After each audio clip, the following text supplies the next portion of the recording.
The guards wouldn't let her look out the windows. They kept the rooms dark, deliberately dark, because if she saw daylight, if she glimpsed the courtyard below, she might call for help. She might remind the people outside that their queen was a prisoner. For 46 years, Juana of Castile lived in those dark rooms, the rightful Queen of Spain, locked away by her own father, then by her own son. They told everyone she was mad, too insane to rule, a danger to herself and the kingdom. But in 1520, when rebels stormed the palace and freed her, they found something shocking. Juana wasn't mad at all. She spoke with perfect clarity, with intelligence and sound judgment. The notaries recorded it. Official documents prove it. For 103 days, the truth almost broke through. Then the doors closed again, and Juana spent 35 more years in captivity, dying in 1555, having ruled Spain for 49 years, but governed exactly 0 of them. But before we get into it, I need your help. My wife bet me I can't get 1,000 subscribers by Christmas. Can you help me prove her wrong? In the next half hour, I'm going to show you exactly how 3 men, her father, her husband, and her son, stole a throne from its rightful queen. How they used madness as a political weapon. How they fabricated stories about her traveling with her husband's corpse. How they tortured her, isolated her, lied to her face for years, and how modern historians have finally proven that Juana of Castile wasn't the mad queen history remembered. She was a woman who stood in the way of men who wanted power, and they destroyed her for it. This isn't the romantic tragedy you learned about in school. The grief-stricken widow, driven insane by love. This is the true story of how madness became a tool to silence legitimate female authority. And once you hear what really happened in those dark rooms at Tordesillas, you'll never trust the historical narrative of crazy women again. If this is revealing hidden history you've never heard before, hit that like button right now, because I've got 4 shocking revelations coming that will completely change how you see medieval royal power. And trust me, by the time we're done, you'll understand why Juana's story matters today. Why every time a powerful woman is called emotional or unstable or too sensitive to lead, we need to remember what happened to the queen who was locked away for 46 years. Picture this: November 6th, 1479, Toledo, Spain. Queen Isabella of Castile gives birth to her 3rd child, a daughter. They name her Juana. And from the moment she draws her first breath, nobody expects anything particularly important from this baby girl. She has an older brother, Juan. He's the heir. He'll inherit the unified kingdoms of Castile and Aragon. Juana also has an older sister, Isabella. If something happens to Juan, Isabella will rule. So Juana, she's the spare's spare, destined for a political marriage, a chess piece to be traded for alliances, nothing more. Except fate had other plans, and those plans would turn Juana from a forgettable 3rd child into one of the most tragic figures in European history. Juana grew up in the court of the Catholic monarchs. Her parents, Isabella of Castile and Ferdinand of Aragon, were the power couple of medieval Europe. They'd united Spain. They'd completed the Reconquista, driving the Moors out of Granada. They'd sponsored Christopher Columbus's voyage to the New World. They'd established the Spanish Inquisition. These were not gentle people. These were rulers who burned heretics alive and thought they were doing God's work. And they raised their children accordingly. Juana received an extraordinary education for the era. She learned Latin, French, Castilian, Catalan, and Galician. She studied law, history, mathematics, and philosophy. She learned to ride horses, to dance, to play multiple musical instruments including the clavichord, guitar, and monochord. She was intelligent, talented, well prepared for the life of a royal bride. But there was something about Juana that worried her parents. She was moody. She liked to be alone. She preferred reading books to attending court functions. She had what we might call today an introverted personality, maybe some social anxiety, definitely a tendency toward what her era called melancholy. Her mother, Isabella, found this concerning. Royal women needed to be sociable, charming, always performing, always on display. Juana's desire for solitude didn't fit the mold, but Isabella filed it away as something to monitor. Not a serious problem, just a personality quirk. Besides, Juana was never going to rule. She just needed to marry well and produce heirs. That's all any of them expected from her. Then, everything changed. In 1496, 17-year-old Juana was betrothed to 18-year-old Philip of Flanders. Philip was the son of Maximilian I, the Holy Roman Emperor. He came from the powerful Habsburg dynasty.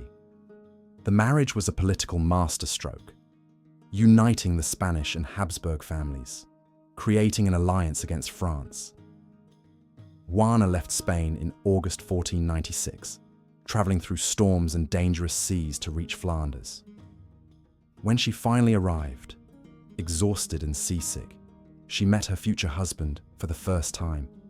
And here's where the story takes its first dark turn. Because Juana fell in love, completely, desperately, head over heels in love with Philip the Handsome. That was his nickname, Philip the Handsome.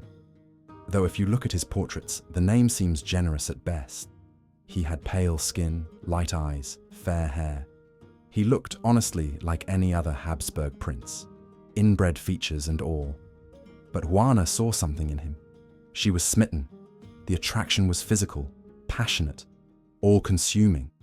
And Philip liked that his bride was beautiful and clearly attracted to him. But he didn't love her back. Not really.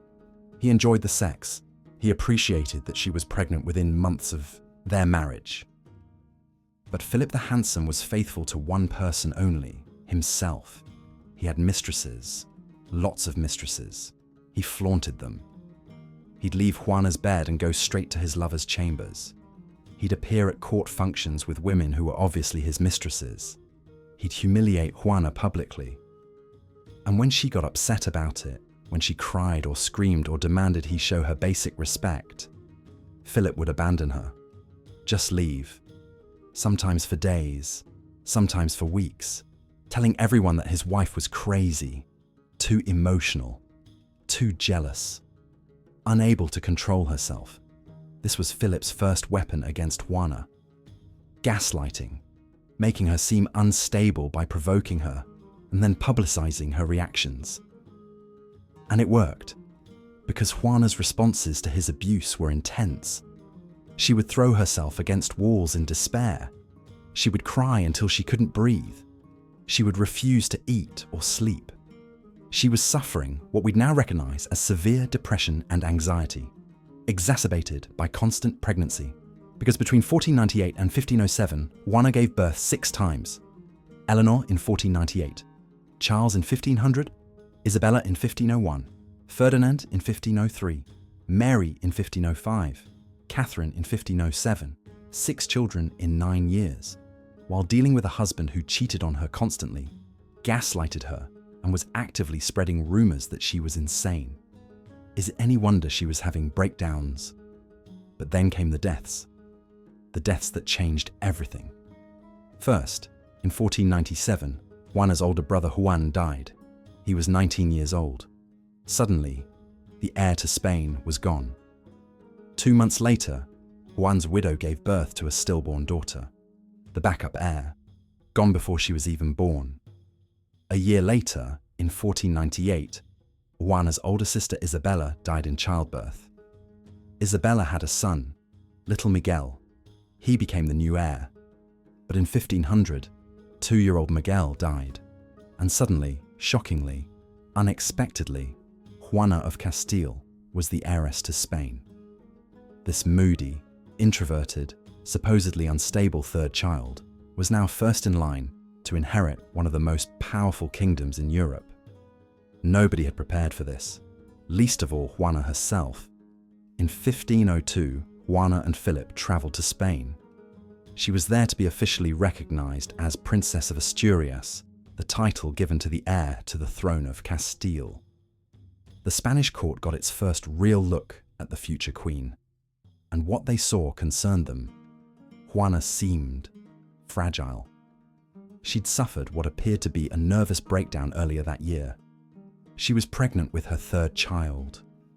She was clearly distressed, and Philip was already working the room, telling anyone who'd listen that his wife wasn't mentally stable, that she had episodes, that she couldn't handle stress, planting the seeds for what would come later. The Spanish court worried, but Queen Isabella, Juana's mother, still believed in her daughter. She made arrangements in her will to protect Juana's rights, made it clear that Juana was the legitimate heir, that she should rule in her own right. Isabella died in November 1504, and Juana of Castile became Queen of Spain. But her father had other ideas. Ferdinand of Aragon had ruled Castile alongside his wife for 30 years. His power came from his marriage to Isabella. Now that Isabella was dead, Ferdinand had no legal claim to Castile. The kingdom belonged to Juana, and Ferdinand wasn't about to let go of power just because his daughter had inherited. He looked at Juana, this 25-year-old woman who'd just lost her mother, who was pregnant again, who was married to an ambitious Habsburg prince who wanted to rule in her place. And Ferdinand made a calculation. He could work with Philip, share power, keep Juana sidelined. It was a deal with the devil, and Juana was the one who'd pay the price. Philip and Ferdinand met and negotiated. Without Juana, they drafted documents, created a treaty, all of it removing power from the rightful queen and dividing it between themselves. The treaty cited Juana's infirmities and sufferings, which for the sake of her honor are not expressed. Translation: we're calling her crazy without actually saying what's wrong with her, because there's nothing wrong with her, but we need an excuse to steal her throne. Philip arrived in Spain with Juana in April 1506. He presented himself as the co-ruler of Castile, King Philip I. There was a problem with this. Juana was the queen regnant. She'd inherited the throne from her mother.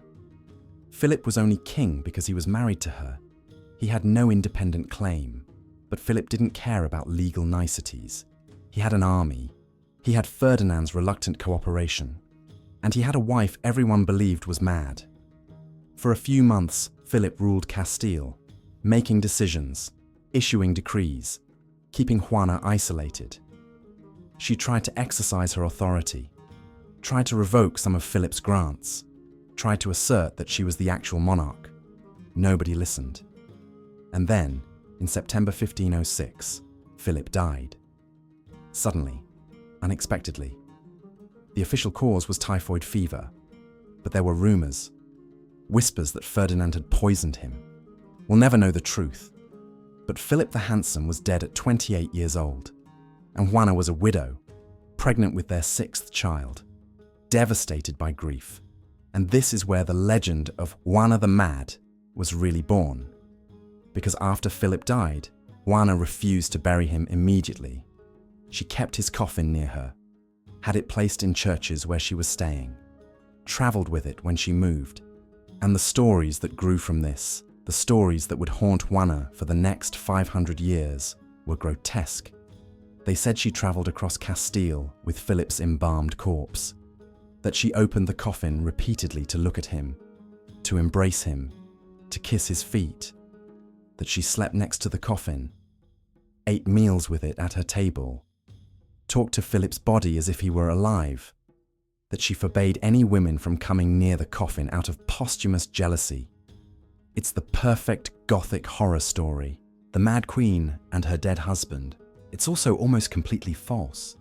Modern historians have gone through the actual contemporary records, the account books, the travel logs, the documented stops along Juana's route. And here's what they found. Juana did travel with Philip's coffin, but not the way the legends describe. The coffin was transported separately from where Juana stayed.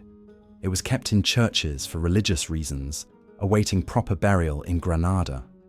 Juana visited it to pay respects. This was normal for royal widows. The opening the coffin to embrace the corpse, there's no contemporary evidence for it. That detail appears in accounts written decades later, after Juana had been imprisoned, when her enemies needed to justify what they'd done to her, the traveling by night, forbidding women near the coffin, sleeping next to it. All fabrications, added to the story later to make Juana seem more unhinged, more deserving of confinement. But at the time, in 1506 and 1507, what Juana was doing was eccentric at most. A grieving widow staying close to her husband's remains. Not madness, grief. But Ferdinand saw his opportunity. With Philip dead, there was no one to challenge Ferdinand for control of Castile, except Juana herself. So Ferdinand returned to Castile with his army. He found Juana in the midst of the countryside, traveling while pregnant, grieving, vulnerable, and he did what any loving father would do. He declared her mentally unfit to rule and made himself regent. They met in August 1507. Father and daughter. Ferdinand probably hugged her, expressed condolences for Philip's death, told her he was there to help, to take care of the difficult business of governing so she could rest and recover. And Juana, who just lost her husband, who was about to give birth, who was exhausted and grief-stricken, must have felt relief. Her father was taking charge. She wouldn't have to face the nobles and politicians alone. Except Ferdinand wasn't there to help. He was there to rule, and to make sure Juana never got in his way. Ferdinand moved quickly. He reorganized Juana's household, fired her loyal servants, replaced them with people who answered to him. He took control of her finances, decided who she could see, who she could talk to. He issued decrees in her name, signed her signature to documents, all of it illegal. All of it based on the claim that Juana had handed power over to him for the peace and security of the kingdom. Except Juana never handed over anything. She made it very clear that she didn't want to renounce her powers. She refused to sign documents giving Ferdinand authority, so Ferdinand forged her signature, just forged it, and suddenly Juana wasn't needed anymore. She was a figurehead, a name on documents, a queen in title only. And in 1509, Ferdinand decided even that was too much freedom. He had Juana move to the royal palace at Tordesillas, a fortified palace, in a small town, far from the major cities, with only a skeleton staff. All of them loyal to Ferdinand. Juana arrived in Tordesillas in February 1509 with her youngest daughter, baby Catherine. The baby would stay with her. The other 5 children were all sent to Flanders, to be raised by Philip's sister, Margaret of Austria, far from their mother's influence. Juana would never see most of them again. She'd had 6 children, 6 babies she'd carried and birthed and nursed, and she was allowed to keep one, Catherine, because Juana refused to be separated from her youngest, because even Ferdinand couldn't physically tear a nursing infant from her mother without it looking like the cruelty it was. So mother and daughter lived together in Tordesillas, in a few rooms of the palace, watched constantly, never allowed out, their lives controlled by a man named Mossèn Luis Ferrer, Juana's jailer. In 7 years, Ferdinand visited Juana exactly twice, to check on his daughter, the Queen of Castile, the woman he'd supposedly imprisoned for her own protection because he cared so much about her well-being. And what was happening during those 7 years? Torture, neglect, abuse. When Cardinal Cisneros finally investigated conditions at Tordesillas after Ferdinand died, he discovered that Ferrer had used la cuerda on Juana. La cuerda, rope torture, suspending the victim by their arms tied behind their back, adding weights to increase the pain. This was done to the Queen of Castile, by her jailer, on her father's watch. Cisneros was horrified. He suspended Ferrer immediately, reported that such atrocities had been committed, that Juana's health and life had been endangered.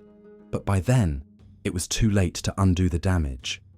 And Ferdinand died in January 1516, never held accountable, never punished, never even publicly shamed for what he'd done to his daughter. When Ferdinand died, Juana inherited Aragon as well as Castile. She was now queen of all Spain, both kingdoms. Surely someone would come to free her, to acknowledge that the reason for her imprisonment, Ferdinand's regency, no longer existed. She was the sole monarch, the rightful ruler, except no one came, because Juana's 16-year-old son Charles had other plans. Charles was in Flanders when Ferdinand died. He'd been raised there. He barely remembered his mother, hadn't seen her in 10 years.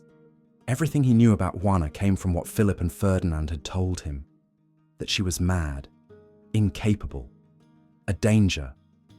Charles declared himself King Charles I of Spain, co-monarch with his mother, just like Philip had done, just like Ferdinand had done, taking power that wasn't his, based on the claim that Juana couldn't rule.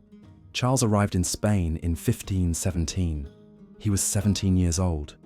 He went to Tordesillas, met with his mother, and by all accounts, Juana spoke rationally with him, expressed her desire to rule, told him she was capable, that she'd been imprisoned unjustly. Charles listened, nodded, and then left her there. Because Charles needed Juana to be incompetent, his entire claim to authority rested on his mother being unfit. If she was sane, if she could rule, then Charles was a usurper. So he appointed a new jailer, Bernardo de Sandoval y Rojas, the Marquis of Denia.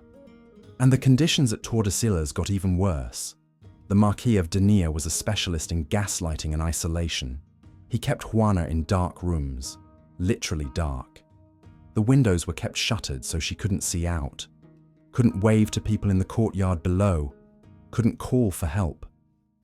When she tried to go to Mass at the nearby convent of Santa Clara, where Philip's body was kept, Denia stopped her, told her it wasn't allowed, told her it was for her own good. And when Juana refused to attend Mass in the palace chapel instead, Denia reported this as proof of her heresy, her insanity, her unfitness to rule. He cut her off from all outside communication. Letters sent to Juana were intercepted. Letters she tried to send were never delivered. Visitors were forbidden. Even her own children couldn't see her without special permission, which was rarely granted. The Marquis even lied to her face. For 4 years after Ferdinand died, Denia told Juana that her father was still alive, that Ferdinand was governing Aragon, that everything was fine. He fabricated letters supposedly from Ferdinand, had servants back up the lie, all of it to keep Juana confused, disoriented, unable to understand what was really happening. When Juana finally learned that her father had been dead for years, her trust in reality was shattered. How could she believe anything anyone told her? How could she know what was true? This was psychological torture, systematic, deliberate, designed to break her mind. And it was done on Charles's orders, her own son, who kept telling Europe that his mother was mad, that she needed to be protected, that this was all for her own good. But in 1519, everything changed. Charles was elected Holy Roman Emperor. He left Spain to claim his new title, and he left Spain in the hands of foreign regents, Dutch advisors, people who knew nothing about Castile, who didn't understand Spanish culture or law, who raised taxes and grabbed power and made enemies everywhere they went. By 1520, Castile was ready to explode, and it did. The revolt of the Comuneros, a rebellion of cities and towns against Charles's rule, against foreign influence, against taxation without representation. The rebels wanted Charles to return to Spain, to rule as a Spanish king, to respect Castilian traditions. And they wanted one more thing. They wanted Juana freed, because the rebels didn't believe she was mad. They thought she'd been imprisoned by her father and son, locked away so men could steal her throne, and they were right. On August 29th, 1520, rebel forces led by Juan de Padilla entered Tordesillas. They expelled the Marquis of Denia, and they went to find the Queen. Juana emerged from a dark corridor overlooking the plaza. She waved to the people gathered below, and they cheered for her. Their queen, locked away for 11 years, finally free. Padilla and his men entered the palace. They approached Juana with respect, bowing, addressing her as Your Majesty, treating her like the queen she was. And they told her everything about Ferdinand's death, about Charles ruling in her name, about the rebellion, about how they wanted her to join their cause, to legitimize their actions, to possibly rule in her own right. Finally, after 14 years of being told she was too mad to govern, here were people treating her like a rational adult, asking her opinion, requesting her support, respecting her authority. And Juana was gracious to them, listened to their grievances, spoke with them intelligently. The rebels were stunned. This wasn't a mad woman. This was a queen who'd been horribly wronged. Notarized documents from the Comuneros time with Juana record that she spoke with clear intelligence and sound judgment, that she discussed politics knowledgeably, that she defended her family, that she showed, and this is a quote, wisdom, prudence, and caution. For 103 days, the Comuneros controlled Tordesillas. For 103 days, Juana lived with relative freedom. Catherine was with her. The rebels treated them both with respect, brought them better food, opened the windows, let light into those dark rooms. And for 103 days, the rebels begged Juana to sign documents supporting their cause. Document after document, all of them asking for her signature, her authorization, her blessing for the rebellion, and Juana refused. Every single time, she made excuses, said she needed to see specific provisions, wanted her full council present, requested different signatures from the rebels, stalled, delayed, deflected. Because Juana understood something crucial. If she signed those documents, she'd be authorizing rebellion against her own son. Charles was her jailer. Charles had kept her imprisoned. Charles had stolen her throne, but he was still her son, and Juana wasn't going to betray him, even for her own freedom, even after everything he'd done to her. This wasn't madness. This was a calculated political decision, a painful one, a choice between freedom and family. And Juana chose family. She chose loyalty to Charles over her own liberation. That's not insanity. That's heartbreaking, rational, politically astute decision-making under impossible circumstances. In December 1520, Charles's forces retook Tordesillas. The Marquis of Denia returned. The doors closed. The windows were shuttered again. And Juana went back into the darkness. The rebels were crushed. Their leaders executed. And Charles made sure that Juana's brief moment of freedom was explained away. Of course she seemed rational, his propagandists said. The mad have lucid intervals. Of course she spoke intelligently. She was being manipulated by the rebels. Of course she refused to sign documents. She was too confused to understand what she was being asked. Every piece of evidence that Juana was sane was twisted, reframed, explained away, because Charles needed his mother to be incompetent. His entire empire, his claim to Spain, everything depended on Juana being too mad to rule. So the official story became that the Comuneros had tried to exploit a sick woman, that Charles had rescued his poor mother from rebels who didn't understand her condition, that everything was as it should be. Juana safely back in her rooms at Tordesillas, protected, cared for, exactly where she needed to be, and that's where she stayed for 35 more years. Think about that. 35 years, from 1520 to 1555. Over 3 decades in those dark rooms, isolated, controlled, told she was mad, told she was being protected, told her imprisonment was for her own good. As the years passed, Juana's physical health deteriorated. She developed arthritis, digestive problems. She could barely walk. Servants had to carry her between rooms. Her mental state became harder to read. Sometimes she spoke, sometimes she didn't.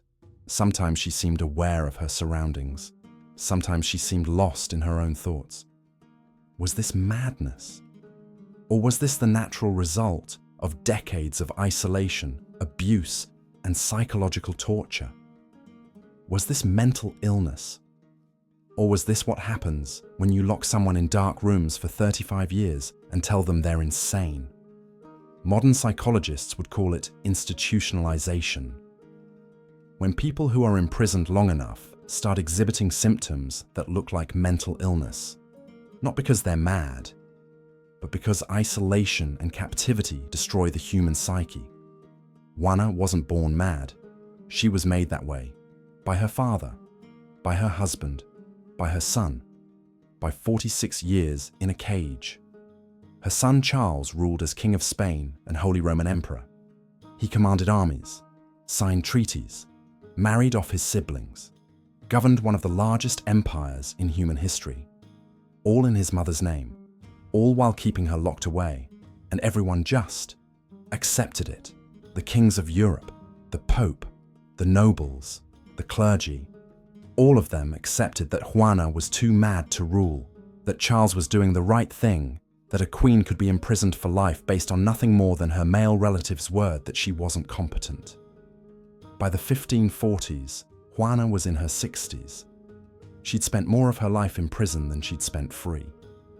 She still asked about Philip sometimes, still called herself queen. Whether that was grief, stubbornness, or the last shred of dignity, no one could say. She outlived almost everyone. Her father Ferdinand died in 1516. Her husband Philip died in 1506. Her jailer Ferrer died in disgrace. The Marquis of Denis died. Even Charles, the most powerful man in Europe, abdicated in 1555. Broken by the strain of ruling, he gave up his throne, retired to a monastery, left the empire to his son, and Juana died on April 12th, 1555. Good Friday, 75 years old, having spent 46 years in confinement. She died in the same palace where she'd been imprisoned, in those same dark rooms, still officially Queen of Spain, still never having governed a single day. She was buried in the Royal Chapel of Granada, next to her parents, next to Philip, the man she'd loved so desperately, the man who'd betrayed her so thoroughly.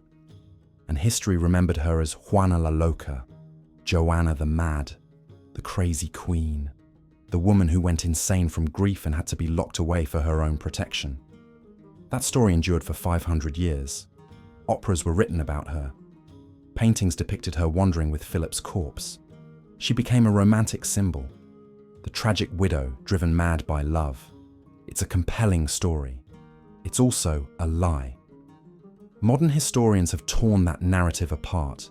They've gone through the archives, the financial records, the diplomatic correspondence, the legal documents, the testimony from people who actually interacted with Juana. And here's what they found. Juana showed emotional responses to her husband's infidelity. That's not insanity. That's a normal human reaction to being cheated on repeatedly and publicly. Juana mourned her husband's death intensely. That's not madness. That's grief. Juana kept Philip's coffin near her while arranging for his burial. That's not necrophilia. That's a widow honoring her husband's remains. Juana refused to sign documents without reading them carefully or having her full counsel present. That's not mental incompetence. That's political caution. Juana chose loyalty to her son over her own freedom during the Comuneros revolt. That's not insanity. That's a complicated, painful, rational decision. Every single piece of evidence used to justify Juana's imprisonment can be explained without madness. She was emotional. She was depressed. She was traumatized. She was grieving. But she wasn't insane. She was imprisoned not because she was incompetent, but because she was inconvenient. Her father wanted power. Her husband wanted power. Her son wanted power. And Juana stood in their way, so they called her mad, and they locked her up for 46 years. Here's the most damning evidence. If Juana was truly insane, if she was genuinely a danger to herself or incapable of basic reasoning, why did they treat her the way they did? Why was she tortured? Why was she kept in darkness? Why was she forbidden from looking out windows? Why was she lied to about her father's death? Why was all her correspondence intercepted? That's not how you treat someone who's mentally ill and needs protection. That's how you treat a political prisoner. Someone you need to keep silent. Someone who might, if given the chance, tell the truth about what's being done to them. Someone who might, if allowed to communicate with the outside world, prove that they're not insane at all. The conditions at Tordesillas were designed to do two things. First, to keep Juana isolated, so she couldn't challenge her imprisonment. Second, to break her mind that eventually the lie would become truth. Keep someone in the dark long enough, torture them, gaslight them, isolate them, and eventually they'll start acting in ways that look like madness. It's a self-fulfilling prophecy. Imprison someone for being mad, treat them in ways that cause psychological damage, and then point to that damage as proof that the imprisonment was justified. And here's the thing that makes Juana's story so relevant today. This still happens. Maybe not literal imprisonment, but the pattern is the same. A woman shows emotion. She's called hysterical. A woman grieves. She's called unstable. A woman stands up for herself. She's called difficult. A woman refuses to be controlled. She's called crazy. Madness is still used as a weapon against women who don't behave the way men want them to, who don't stay quiet, who don't accept their assigned role, who dare to claim power that men want for themselves. Juana's story is a warning about what happens when we let men in power define sanity, about how easily madness can be fabricated, about how a false narrative, repeated often enough, becomes accepted history. For 500 years, everyone believed Juana was mad. Everyone. Historians, biographers, playwrights, painters. They all bought the story that Ferdinand, Philip, and Charles sold, that Juana was too insane to rule. It took until the 1980s for historians to start seriously questioning that narrative, to look at the actual evidence instead of the legend, to ask the obvious question, what if she wasn't mad at all? And once you ask that question, once you actually examine the facts, the whole story falls apart. Juana of Castile was the rightful queen of Spain. She inherited the throne legally. She had every right to rule. But 3 men decided they'd rather have power themselves. So they called her crazy. They forged her signature. They imprisoned her. They tortured her. They isolated her for 46 years. And they got away with it. History celebrated them. Ferdinand the Catholic, Charles V, Holy Roman Emperor, great men, powerful rulers, empire builders. And Juana? She was just a footnote, a tragic side story, the mad queen who had to be locked away. No one asked if the men who imprisoned her might have had ulterior motives. No one questioned whether calling a woman mad might be a convenient way to steal her throne. No one bothered to check if the stories about her insanity were actually true. They just accepted it. For 5 centuries. This is what Juana's story teaches us. That madness is political. That the diagnosis of insanity has been used throughout history to silence inconvenient women. That we need to question the narratives we're told about women being too emotional or too unstable to lead. Because those narratives serve someone's interest. usually the interests of men who want power. Juana of Castile died in 1555. But her story didn't end. It was rewritten, romanticized, turned into a Gothic tale about a woman driven mad by love. That version of the story served everyone. It made Ferdinand, Philip, and Charles look like they'd done the right thing. It made Juana's imprisonment seem tragic, but necessary. It turned a political crime into a family tragedy. And it stopped anyone from asking uncomfortable questions about how a rightful queen could be locked away for 46 years without any real evidence of madness. But now we know better. Modern historians have revealed the truth. Juana wasn't mad. She was imprisoned. She wasn't protected. She was tortured. She wasn't incompetent. She was inconvenient. And the men in her life destroyed her for it. So the next time someone tells you about a powerful woman from history who was crazy, ask questions. Ask what she did to threaten male power. Ask who benefited from calling her insane. Ask if there's actual evidence of mental illness, or just accusations from people who wanted her silenced, because Juana of Castile was locked away for 46 years. And history forgot her, but we won't, not anymore. Make sure you're subscribed because I'm uncovering even more crazy stories of medieval royals. Drop a comment telling me which part of Juana's imprisonment shocked you the most.